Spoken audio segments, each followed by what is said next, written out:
நேசமிகு நெஞ்சங்களுக்கு பாசமிகு வணக்கம். இந்த நாள் இனிய நாளாகட்டும். நண்பர் ஒருத்தர் இன்றைக்கி காலைல வீட்டுக்கு வந்தார்.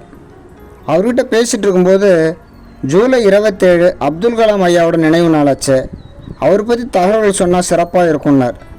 உடனே வீட்டு நூலகத்திலிருந்து அப்துல் கலாம் ஐயாவுடைய புத்தகம் ஒன்று எடுத்து அதிலிருந்து அவர் சம்மந்தமான தகவல்களை சேகரித்தோம். அதுதான் இன்றைக்கி தகவல். ஒரு நிகழ்ச்சியில் கலந்துக்கிட்ட பிறகு அங்கேருந்து ஒரு கடையில் தனக்கு தேவையான பொருள் இருக்கிறத பார்த்துட்டு வாங்கினார் கலாம். கடைக்காரர் பணம் வாங்க மறுத்தும் அதுக்கான தொகையை ஒரு செக்காக போட்டு கடைக்காரர்கிட்ட கொடுத்துட்டார். மக்களோட தலைவராக இருக்கிறவர் தன்னுடைய கடையில் பொருளை வாங்கின மகிழ்ச்சியில் இந்த காசோலையை மாற்றாமல் என் பொக்கிஷம் மாதிரி வச்சுக்குவேன்னு கலாமோட உதவியாளர்கிட்ட சொன்னாராம் அந்த கடைக்காரர். வீட்டுக்கு போனதும் கலாம் கிட்ட இதை சொல்லியிருக்காரு அந்த உதவியாளர். அந்த கடைக்காரர் நான் கொடுத்த செக்கை பேங்க்கில் கொடுத்து பணமாக வாங்கினாதான் அந்த பொருளை நான் பயன்படுத்துவேன், அது வரைக்கும் பயன்படுத்த போகிறதில்லைன்னு சொல்லிட்டார். இந்த விவரத்தை உதவியாளர் சொல்ல அப்துல் கலாமுடைய விருப்பப்படியே நடந்துக்கிட்டாராம் அந்த கடைக்காரர். எப்படிப்பட்ட உன்னத மனிதர் பாருங்கள் அப்துல் கலாம். அதே மாதிரி இன்னொரு சம்பவமும். தான்சானியா நாட்டுக்கு 2004 செப்டம்பர் மாதத்தில் 4 நாட்கள் சுற்றுப்பயணம் போயிருக்கிறார். வழக்கம் போல் மாணவர்கள் கேள்வி கேட்க இவர் பதில் சொல்கிறார். ஒரு மாணவர் கேட்குறார், நீங்கள் பெரிய விஞ்ஞானி, கடவுள் இருக்கிறத நம்புறீங்களா அப்படின்னு.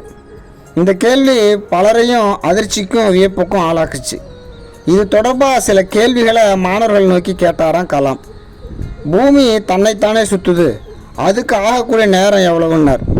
24 மணி நேரம் அப்படின்னு பதில் சொன்னாங்க மாணவர்கள். சூரியனை பூமி சுற்றி வர எவ்வளவு நாள் ஆகும்னார். 365 நாட்கள் அப்படின்னாங்க. இப்போ யோசித்து பதில் சொல்லுங்கள் அப்படின்னு சொல்லிட்டு சூரியன் நாம் இருக்கக்கூடிய பால் வீதியை சுற்றி வர எவ்வளவு காலம் ஆகும்னார். யாருக்கும் பதில் தெரியல. மௌனம்தான் அங்கே பதிலாக இருந்துச்சு. உடனே 21.5 கோடி ஆண்டுகள் ஆகும்னு கலாமே பதில் சொன்னாராம். பிறகு தொடர்ந்து பேசுகிறார். ஒரு பால் வீதியை சுற்றி வரவே இவ்வளவு காலம் ஆகுது. இது மாதிரி கோடிக்கணக்கான பால் வீதிகள் கொண்டது தான் நம்மளுடைய அண்டம். இது அனைத்துமே அண்டத்தில் ஒரு குறிப்பிட்ட இலக்கில் தூரத்தில் கால அளவில் மிக துல்லியமாக இயங்குது. இதெல்லாம் உருவாக்குனது யார்? இவ்வளவு துல்லியமாக இயக்கத்தை நிர்ணயித்தது யார்? அளவற்ற ஒரு சக்தி தான். அதனால் அப்படி ஒரு சக்தி இருந்தால் தான் இயக்கம் சரிவர நடக்க முடியும். அது கடவுளாக தான் இருக்க முடியும். நான் கடவுள் இருக்கிறார் அப்படிங்கிறத முழுமையாக நம்புகிறேன்னு பதில் சொன்னாராம். இதை கேட்டு கூட்டத்தில் எழுந்த கரவொலி அடங்க பல மணி நேரம் ஆச்சான். இந்த தகவல் எதுக்கு நாம் தெரிஞ்சுக்கிறோம் அப்படின்னா, கலாம் வழியில் நாமும் நடந்தால் காலம் நம்மளை வாழ்த்தும்னு சொல்ல இந்த அழகான பதிவு. தெரிந்து தெளிந்து செயல்படுவோம். அப்படிதான் ஒரு நிகழ்ச்சியில் மாணவி ஒரு கேள்வி கேட்குறான்.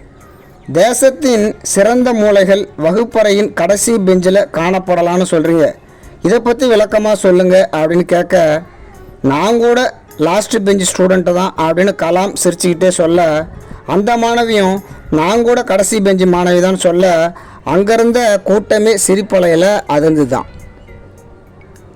தொடர்ந்து பேசலாம். உங்கள் அன்பன் ஆறுமுகம், ஆசிரியர், பன்னுருட்டி.